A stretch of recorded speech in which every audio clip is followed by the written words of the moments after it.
آج میری ان ماؤں کو یہ فیصلہ کرنا پڑے گا کہ کل جب وہ کسی اور کی بیٹی کو اپنے گھر بہو بنا کے لاتی ہیں تو انہیں اسے بھی بیٹی کی نظر سے اس معاشرے کے اندر ایک حصہ بنانا پڑے گا۔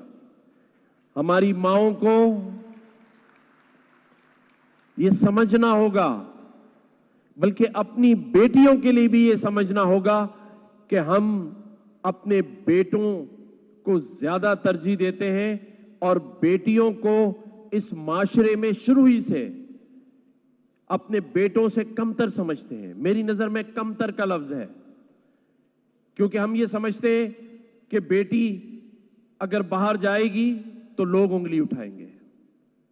ایسا نہیں ہے۔ یہ ہم نے اپنے معاشرے میں جو ہمیں اسلام نے بیٹی کے لیے، بہن اور ماں کے لیے رتبہ دیا ہے، اس کی بھی توہین ہے۔ آج یہ بیٹی، یہ بہن، ہمیں اسے برابری کی بنیاد پر اس معاشرے میں عزت، وقار اور حصہ دینا ہوگا، کیونکہ 24 کروڑ کے اس ملک میں 50% میری یہ غیور مائیں، بہنیں اور بیٹیاں ہیں، جن کے ہاتھ ہمارے لیے دعاؤں کے لیے اٹھتے ہیں۔ لیکن ہم نے یہ سمجھ رکھا ہے کہ یہ ہاتھ صرف دعاؤں کے لیے اٹھیں گے، گھر کی صفائی، برتن دھونے کے لیے اٹھیں گے، یہ ہاتھ صرف بچے پالنے کے لیے ہوں گے۔ ایسا نہیں ہے۔ اگر بچے پالنے ہیں تو یہ میاں بیوی دونوں کا کام ہے۔ اگر گھر صاف کرنا ہے تو یہ دونوں کا کام ہے۔ اگر اس معاشرے میں سر اٹھا کر جینا ہے تو دونوں کو جینا ہے۔ یہ نہیں ہو سکتا کہ میں مرد کو وہ عزت دوں اور گھر میں جو بیٹھی عورت ہے، بیٹی، بہن یا ماں، اسے ہم کم تر تو یہ ملک بھی ترقی کرے گا۔ آج ہم نے اسلام کے نام پر یہ ملک حاصل تو کر لیا، لیکن حقوق العباد کو ہم بھول چکے ہیں۔ جب تک حقوق العباد پر عمل نہیں ہوگا، یہ ملک ترقی کبھی نہیں کر سکتا۔ دوسری بات میں نے اپنے طلباء و طالبات سے کرنی ہے۔ آپ کو یہ مجھے بتانے میں کوئی آر نہیں ہے، اسی لیے میں نے لکھی ہوئی تقریر نہیں پڑھی۔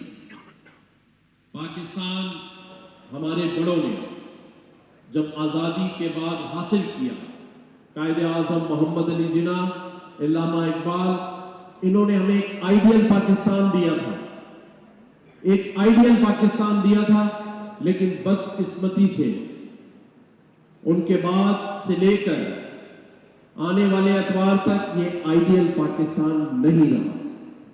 ہم آپ کو آئیڈیل پاکستان نہیں دے سکتے۔ اب آئیڈیل پاکستان آپ کے ہاتھوں میں ہے، آپ نے بنانا ہے۔ اور میں سمجھتا ہوں اس میں سب سے پہلے جو میرے طلباء اور طالبات نے بات کو سمجھنا ہے وہ یہ ہے کہ مایوسی نہیں پیدا کرنا، مایوسی کا شکار نہیں ہونا۔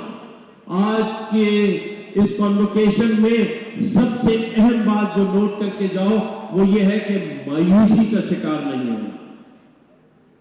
میرا یہ ایمان ہے، میرا یہ تجربہ ہے، اور قرآن مجید، قرآن حکیم میں، احادیث میں لکھا ہوا ہے کہ جیسا گمان کرو گے ویسا پاؤ گے۔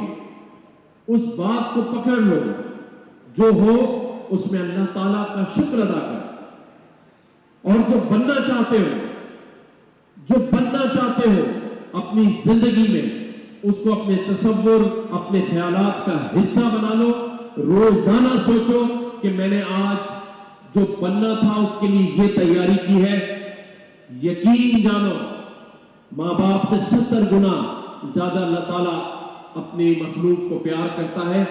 جو خواہش کرو گے، جتنا بڑا سوچو گے، اتنا بڑا ہی اللہ تعالیٰ تمہیں دے گا انشاءاللہ تعالیٰ۔ لیکن تمہیں، میرے طلباء و طالبات، اپنی زندگیوں سے 2 چیزیں نکالنی ہوں، اور یہ 2 چیزیں انسان کی ترقی میں سب سے بڑی رکاوٹ ہے۔ 2 چیزیں۔ ایک، کبھی کسی کے لیے اپنے دل میں حسد نہ لانا۔ یہ حسد جب دل میں آتی ہے تو یہ سمجھ لینا کہ کفر دل میں آ گیا. حسد سے بچنا ہے. اور دوسری چیز, کبھی اپنے دماغ میں نیگیٹیوٹی نہیں لانی, نیگیٹو سوچ نہیں رکھنی. روزانہ وہم و گمان میں آ کے غلط نہیں سوچنا. اپنی لائف میں ہمیشہ پازیٹو سوچنا ہے. ہمیشہ اپنے دوستوں کے درمیان, گھر میں, اپنے کاروبار, اپنی نوکری میں جب جاؤ تو اپنے دماغ کو پازیٹو رکھو. مثبت سوچ کے ساتھ اپنی زندگی شروع کرو. ان دو چیزوں پر عمل کرو, اللہ تعالیٰ کامیابی آپ کا مقدر بنائے گی انشاءاللہ تعالی. یہ دو چیزیں سیکھنی. کبھی کبھی انسان مایوس ہو جاتا ہے. مایوسیاں قوموں میں آتی ہیں.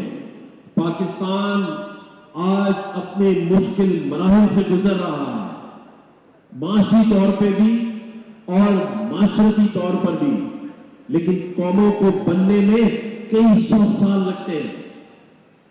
ہمیں مایوس ہو کر ان 77 سالوں میں اس پاکستان سے محبت نہیں چھوڑنی.